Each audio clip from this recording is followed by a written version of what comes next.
बहुत स्वागत है दोस्तों WSTV पर। आप जानते हैं कि दिल्ली विधानसभा चुनाव में विधानसभा की कुल 70 सीटें भाजपा और आम आदमी पार्टी के बीच बंट गई हैं। भाजपा को 48 और आम आदमी पार्टी को 22 सीटें इस चुनाव में मिली हैं। कांग्रेस सहित राइट लेफ्ट की सभी शेष पार्टियां मैदान से पूरी तरह बाहर हो गई हैं और हाशिए पर जा पड़ी। आपकी हार और भाजपा की इस जीत को अगर हम एक सूत्र में समझना चाहें तो कह सकते हैं कि गडरिये से नाराज भेड़ों ने भेड़िए का चुनाव कर लिया।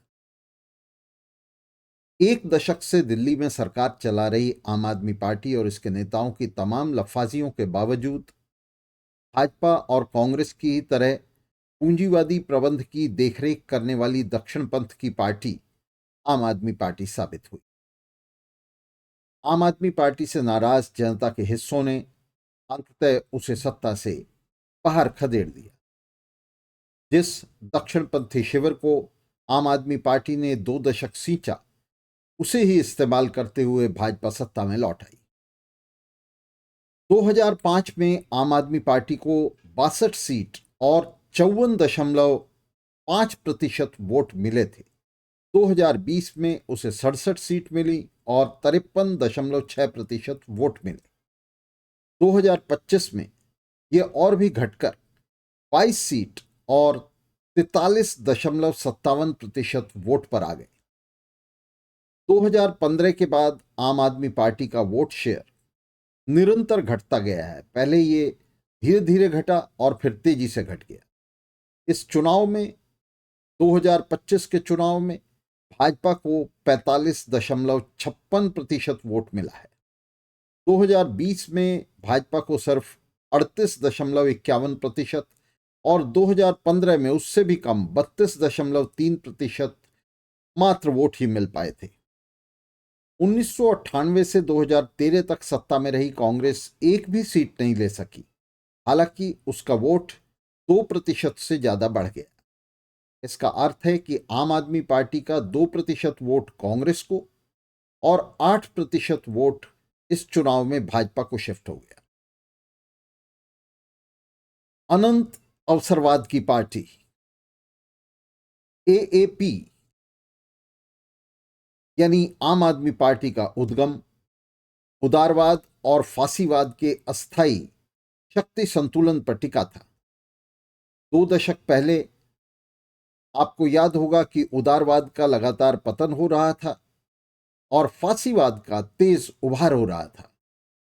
इसे लेकर बूर्जुआ लोकतांत्रिक राजनीति की मुख्य धारा में शून्य और मोहभंग की स्थिति बनी हुई थी। भाजपा के तीव्र उभार के बीच यह संतुलन गायब होता चला गया। इसके चलते अंततः कांग्रेस का तो स्खलन हुआ ही, आम आदमी पार्टी का भी पतन हो गया। भ्रष्टाचार विरोध के नाम पर सत्ता में आई आम आदमी पार्टी 2 दशक निरंतर भ्रष्टाचार के दलदल में डूबती चली गई। आम आदमी पार्टी के नेता अरविंद केजरीवाल ने अपने बंगले पर 40 करोड़ रुपया खर्च किया और विपक्ष ने इसे शीश महल की संज्ञा दी। Z+ सिक्योरिटी का मामला भी खूब चर्चा में रहा।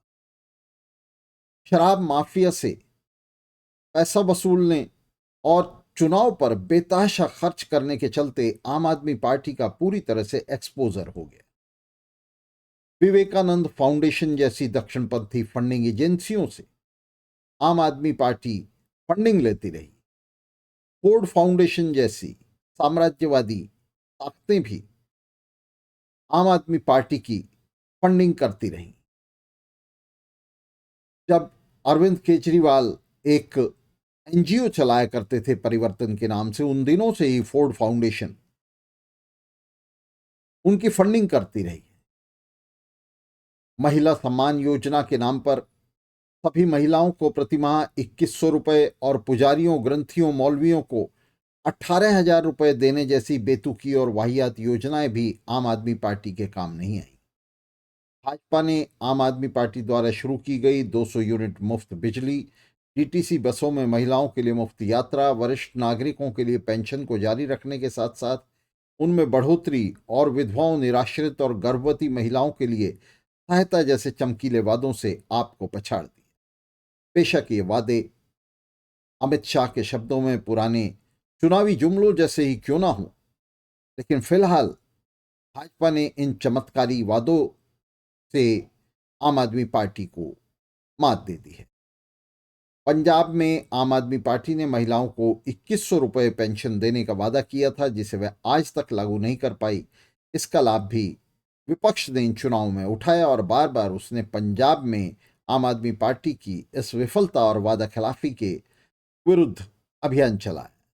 वैचारिक रूप से दिवालिया आम आदमी पार्टी के पास इन चुनावों में भी कोई राजनीतिक कार्यक्रम नहीं था। उसका कोई राजनीतिक इतिहास भी नहीं है, उसकी कोई हिस्टोरिकल रूटिंग नहीं है। अगर आप आम आदमी पार्टी के नेताओं को पूछें कि उनकी ऐतिहासिक जड़ें कहाँ हैं, तो वे हवा में लटकी हुई। राष्ट्रीय अंतर्राष्ट्रीय मुद्दों पर आम आदमी पार्टी का कभी कोई स्टैंड नहीं रहा। वो चाहे यूक्रेन का मुद्दा हो, गजा का मुद्दा हो या रोहिंग्यास का मुद्दा हो, उसका कोई स्टैंड नहीं रहा। आपका दोगलापन पूरी तरह से उजागर हो गया। उसने लगातार वामी पाखंड को जारी रखा, लेकिन दक्षिण पंथ की राह पकड़े रखी। टोपी और झाड़ू के सहारे वो अपने आप को वाम दिखाती रही, लेकिन साथ ही भारत माता की जय की भी नारे लगाती रही, हनुमान चालीसा के पाठ करती रही और इस तरह से राजनीतिक अवसरवाद और लंपटता की खबर में ये आम आदमी पार्टी अंततः चुनाव हार गई। हिंदुत्व की सॉफ्ट पैडलिंग करते हुए आम आदमी पार्टी भाजपा का ही अनुसरण करती रही। सीएए और एनआरसी जैसे बड़े आंदोलन के दौरान भी आम आदमी पार्टी ने कोई स्टैंड नहीं लिया। दिल्ली में संघ भाजपा द्वारा प्रायोजित 2020 के सांप्रदायिक दंगों के दौरान आपने न तो दलित अल्पसंख्यक मुस्लिम समुदाय के बचाव में हाथ उठाया और न ही इन दंगों को रोकने के लिए कोई भी प्रयास किया। इसके चलते मुस्लिम समुदाय का एक हिस्सा वापस कांग्रेस के फोल्ड में चला गया।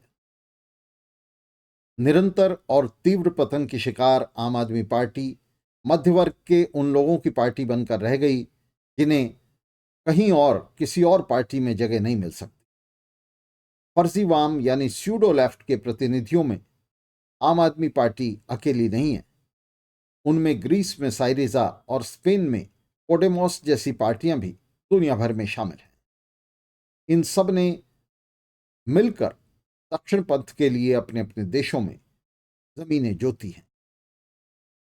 आम आदमी पार्टी की हार और भाजपा की जीत के पीछे विश्व पूंजीवाद का आम संकट है जो उसकी पृष्ठभूमि बनाता है। इस संकट के चलते ही दुनिया भर में धुर दक्षिणपंथी पार्टियों का उभार और बूर्जुआ जनवाद की पार्टियों का लगातार पतन हुआ है। अमेरिका, इटली, फ्रांस और ब्रिटेन से लेकर अर्जेंटीना और ब्राजील तक दक्षिण पंथ की काली ताकतें निरंतर मजबूत होती गई हैं। पिछले एक दशक में भारत में भाजपा के उभार और कांग्रेस जैसी पार्टियों के पतन को इसी संदर्भ में देखा जाना चाहिए। दिल्ली विधानसभा चुनावों में आम आदमी पार्टी की हार इसी सिलसिले का हिस्सा है। आम आदमी पार्टी जैसी फर्जी वाम पार्टी को भी इस संकट ने पूंजीवादी दक्षिणपंथी पार्टी के रूप में नंगा करके लोगों के बीच, जनता के बीच पूरी तरह से एक्सपोज कर दिया है। आम आदमी पार्टी में शुरू से ही स्टालिनवादी शिविर से आए दोगले और अवसरवादी नेताओं का बोलबाला रहा है। आम आदमी पार्टी के शीर्ष नेतृत्व में मौजूद संजय सिंह, गोपाल राय और अतिशी जैसे फर्जी वाम नेता स्टालिनवादी पार्टियों ग्रुपों से आए हैं, जिन्होंने युवाओं और मेहनतकश जनता के हिस्सों को भ्रमित कर आम आदमी पार्टी को वाम की पार्टी बताते हुए उसके पीछे बांधने में बड़ा योगदान दिया है। दक्षिण पंथ की इस पार्टी आम आदमी पार्टी को एक झूठा चेहरा देने और वाम लफाजी से उसके वास्तविक दक्षिणपंथी वर्ग चरित्र को छिपाने में इन नेताओं की बड़ी भूमिका रही है। इन चुनावों में सबसे ज्यादा दुर्गति का शिकार आधिकारिक वाम की ये पार्टियां रही हैं। इन बड़ी छोटी स्टालिनवादी पार्टियों ने 11 सीटों पर 14 उम्मीदवार मैदान में उतारे, जिन्हें कुल 4008 वोट मिले, यानी 4000 का आंकड़ा भी ये पार्टियां मुश्किल से क्रॉस कर पाई। इनमें से एक भी कैंडिडेट, एक भी उम्मीदवार जमानत नहीं बचा पाया और इन्हें नोटा के आधे से भी कम वोट मिले इन सभी उम्मीदवारों को वाम के। यह स्पष्ट हो गया कि परंपरागत वाम एक राजनीतिक शक्ति के तौर पर अपना आधार और भूमिका पूरी तरह खो चुका है। दिल्ली विधानसभा के इन चुनावों में कांग्रेस का भी बुरा हाल हुआ। वह एक भी सीट हासिल नहीं कर पाई। पिछले 3 चुनावों से वह दिल्ली विधानसभा में अपना खाता तक खोलने के लिए हाथ पैर पटक रही है, लेकिन खाता नहीं खोल पा रही है। आम आदमी पार्टी की तरह कांग्रेस के पास भी दरअसल कोई कार्यक्रम शेष नहीं है। नेतृत्व के लिए कलह के चलते कांग्रेस मुख्यमंत्री पद के लिए किसी चेहरे को भी सामने नहीं ला सकी। मगर कांग्रेस की भूमिका भाजपा विरोधी वोट को विभाजित करने में बहुत ही महत्वपूर्ण और अगर हम कहें कि निर्णायक रही तो गलत नहीं। भाजपा की जीत और आम आदमी पार्टी की हार के लिए आम आदमी पार्टी और कांग्रेस के बीच मत विभाजन मुख्य रूप से जिम्मेदार रहा। उदारवाद की पार्टियां भाजपा के खिलाफ एकजुट होने में नाकाम रहीं। फासीवाद के खिलाफ जनता को एकजुट करने की बात तो दूर, ये पार्टियां खुद भी एकजुट होकर भाजपा के खिलाफ चुनावी तालमेल तक नहीं बना पाईं।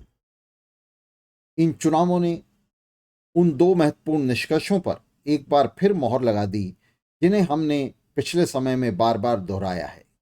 इन निष्कर्षों में पहला यह है कि उदारवाद की पार्टियां न तो अकेले फासीवाद का विकल्प बन सकती हैं और न उसे चुनौती देने के लिए कभी एकजुट हो सकती है। दूसरे यह कि एक बार केंद्रीय सत्ता पर काबिज हो जाने के बाद साधारण संवैधानिक रास्ते से, यानी चुनावों के जरिए, फासीवाद को कभी भी चुनौती नहीं दी जा सकती। तो दोस्तों, इन 2 महत्वपूर्ण निष्कर्षों को दृष्टिगत रखते हुए हम दावे के साथ कह सकते हैं कि फासीवाद के खिलाफ संघर्ष के लिए, फासीवाद को उखाड़ फेंकने के लिए सिर्फ और सिर्फ एक ही शक्ति मौजूद है और वो है अंतर्राष्ट्रीय मजदूर वर्ग। अंतर्राष्ट्रीय मजदूर वर्ग के गिर्द लामबंद युवा और मेहनतकश जनता, इसके अलावा कोई शक्ति फासीवाद का मुकाबला नहीं कर सकती।